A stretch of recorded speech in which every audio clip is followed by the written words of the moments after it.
Hello, আসসালামু আলাইকুম রহমতুল্লাহ।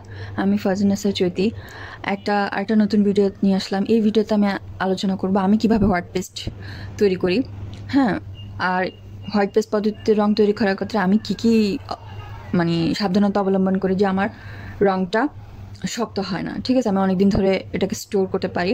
দ্বিতীয়ত, আমি কোন সময় এপ্রিটন ইউজ করি আর কোন সময় এপ্রিটন ইউজ করি না। ঠিক আছে, এটা হচ্ছে আমার হোয়াইট পেস্ট, যেটা অনেক পুরাতন, দেখেই বোঝা যাচ্ছে যেটা অনেক দিন পুরাতন একটা হোয়াইট পেস্ট। অলরেডি এটার ভালোভাবে লক্ষ্য করলে বোঝা যাচ্ছে যে উপরে ড্রাই।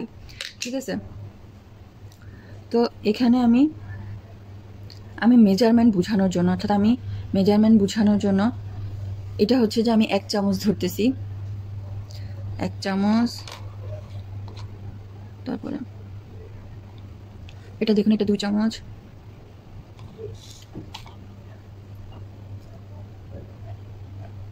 3 চামচ,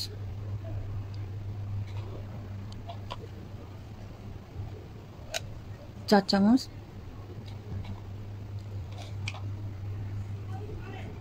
5,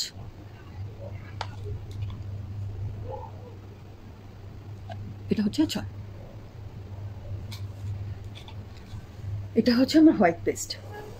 আমি 6 চামচ হোয়াইট পেস্টের জন্য, এটা হচ্ছে 1 NK আর এটা হচ্ছে আমার বাইন্ডার। তাহলে আমার বাইন্ডারের রেশিও 6 চামচের জন্য আমাকে সবসময় বাইন্ডার দিতে হবে 3 চামচ। অর্থাৎ যদি আপনি কোনো কিছুকে 100% নেন, তাহলে সেই 100%-এর জন্য আপনাকে 60% আপনাকে নিতে হবে হোয়াইট পেস্ট। আপনাকে 60, 70, 80, 90, 30% নিতে হবে আপনাকে বাইন্ডার, আর 10% নিতে হবে আপনাকে NK। ঠিক আছে, তার মানে যদি আপনার হোয়াইট পেস্ট হয়, হোয়াইট পেস্ট আপনার যদি 100% থাকে, তাহলে আপনাকে হোয়াইট পেস্ট দিতে হবে 60%, বাইন্ডার দিতে হবে 30%, NK দিতে হবে 10%। তাহলে আপনি বলতে পারেন যে এপ্রিটন কখন ইউজ করব, কখন করবো না। আমি এপ্রিটন নর্মালি ব্যবহার করি না। ঠিক আছে, তবে এপ্রিটন কখন ব্যবহার করতে হয়, যখন আপনি দেখবেন যে আপনার কাপড়ের রংটা ছড়াই যাচ্ছে। মোট কথা, কাপড়ে যখন রং ছড়াই যাবে তখন আপনি এপ্রিটন ইউজ করবেন, আদারওয়াইজ আপনি এপ্রিটন ব্যবহার করবেন না। কারণ এই যে হোয়াইট পেস্টটা তৈরি হয় টিটি পাউডার, এপ্রিটন আর পানি ইউজ করে। ঠিক আছে, টিটেনিয়াম পাউডার, এপ্রিটন আর পানি ইউজ করে যদি এই হোয়াইট পেস্টটা তৈরি হয়, এটাতে এক্সট্রা করে দিতে হয় না এপ্রিটন নর্মালি। হ্যাঁ, আপনি যখন দেখবেন যে আপনার হোয়াইট পেস্টটা খুব স্লারি, আপনার কাপড়ের রংটা ছড়াই যাচ্ছে, বসতেছে না প্রপারলি, তখনই আপনি কি করবেন, এপ্রিটনটা ইউজ করবেন। নাহলে আপনি যদি ধরেন আপনার এটা যথেষ্ট আঠালো, আপনি আবার কি করতেছেন, এপ্রিটন ইউজ করতেছেন, তাহলে কি হবে, দেখা যাবে যে আপনার ব্লকের কাপড়টা শক্ত হয়ে যাচ্ছে। এগুলো আপনাকে কেউ বলবে না, কেউ বলবে না। সো এইসব জিনিস আমি বলতেছি বিকজ আমি চাচ্ছি যে এগুলো আসলে আপনারা জানুন।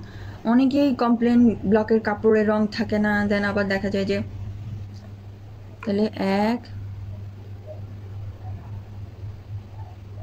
2, 3। আপনি চাইলে যদি বেশি ইয়া লাগে তাহলে আপনি পানিও ইউজ করতে পারেন ব্লক এরিয়াতে। আপনাকে যে সবসময় NK বাইন্ডার দিতে হবে এরকমও ব্যাপার না। আপনার যেটা কনসিস্টেন্সি সেটা আসার জন্য আপনি যেটা প্রয়োজন সেটা দিলেই হলো। আর NK, এই যে বাইন্ডার আপনার রংটাকে পাতলা করলো, এটাকে কি করলো, রংটাকে আরো, আর এই NK রংটাকে আসলে পাকা করে, অর্থাৎ কাপড়ের সাথে আটকায় থাকার জন্য NK কাজ করে। আপনি দেখেন আমি কতটুকু 1 চামচ NK দিলাম।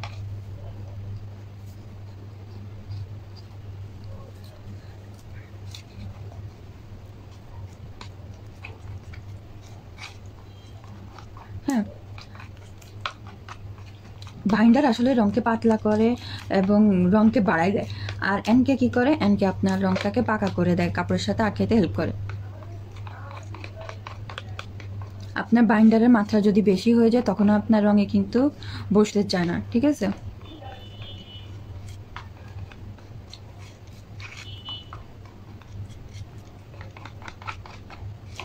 আর আপনাকে সবসময় ব্লকের রং স্টোর করতে হয় এয়ারটাইট কন্টেনার। আপনি যদি ব্লকের রং এভাবে নর্মাল একটা পাত্রে করেন, দেখা যাবে যে আপনার ব্লকের রং কী হয়ে যাচ্ছে, নষ্ট হয়ে যাচ্ছে, আঠাগুলো আলাদা আলাদা হয়ে যাচ্ছে, তখন দেখা যায় যে ব্লকের রং অনেকদিন ইউজ করা যায় না। সো মেক শিওর আপনি ফ্যান বন্ধ রাখবেন কাজ করার টাইমে।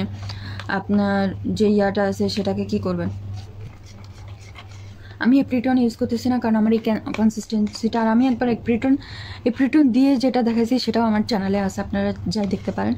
হ্যাঁ, কিন্তু অনেকেরই কমপ্লেন থাকে যে আপু আমার কাপড়ের ব্লকের রং শক্ত হয়ে যাচ্ছে, কারণ ওনারা ভাবে যে এপ্রিটন মাস্ট দিতে হবে, কারণ প্রত্যেকটা ভিডিওতেই দেখা যায় এপ্রিটন দিতে হচ্ছে, কিন্তু হোয়াইট পেস্ট তৈরি করার টাইমে অলরেডি এপ্রিটন দেওয়া থাকে। সো আপনারা যদি আবার এপ্রিটন দেন, বাইন্ডার দেন, তখন দেখা যায় যে ব্লকের কাপড়ে রংটা কী হয়ে যাচ্ছে, শক্ত হয়ে যাচ্ছে। আমার এটা এভাবেই বসবে, এটা এবং খুব ভালো রং থাকবে, স্থায়ী রং হবে উইথাউট এপ্রিটন, কারণ অলরেডি এটাতে এপ্রিটন ইউজ করা আছে। এটা একটা যদি কাপড়ে দেখেন, আপনি কখন ইউজ করবেন এপ্রিটন? যখন দেখবেন যে আপনার কাপড়ের রংটা ছড়াই যাচ্ছে, তখন আপনি এপ্রিটন ইউজ করবেন।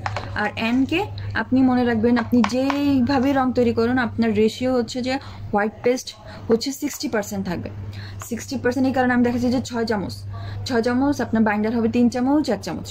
আপনি এবার এটাকে যেভাবেই করেন, যে কোনো চামচ নেন, যে কোনো কিছু নেন, আপনি সেই হিসাব করে আপনি নেবেন, ঠিক আছে? 3 চামচ হলে আপনার কি হয়ে যাবে, 3 চামচ যদি আপনি নেন, আপনার 1.5 চামচ হয়ে যাবে বাইন্ডার, আর হাফ চামচ হয়ে যাবে অ্যানকে। ওভাবে আপনি কি করবেন, মেজারমেন্ট এই হিসাবটাকে আপনি কি করবেন, বারবার ইউজ করবেন, দেখবেন যে আপনার হোয়াইট পেস্ট একদম পারফেক্ট তৈরি হচ্ছে, কোনো ভেজাল ছাড়া।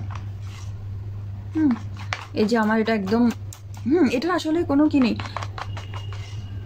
আপনাকে অনেক সময় আবার অনেক কিছু অ্যাড করতে হতে পারে, আপনাকে অনেক সময় বাইন্ডার অ্যাড করতে হতে পারে, অ্যানকে অ্যাড করতে হতে পারে। আমার এটা শুকিয়ে গেছে, আমি চাইলে আর একটু বাইন্ডার আর একটু অ্যানকে ইউজ করতে পারি, কিন্তু এটা ছেড়ে দিবে। আমি যখন ইউজ করব, এটাকে যদি এখনই ইউজ করি তাহলে আমার লাগবে না, যদি আমি একদিন পরে ইউজ করি তখন আমাকে আবার একটু অ্যানকে আর একটু বাইন্ডার ইউজ করে নিতে হবে।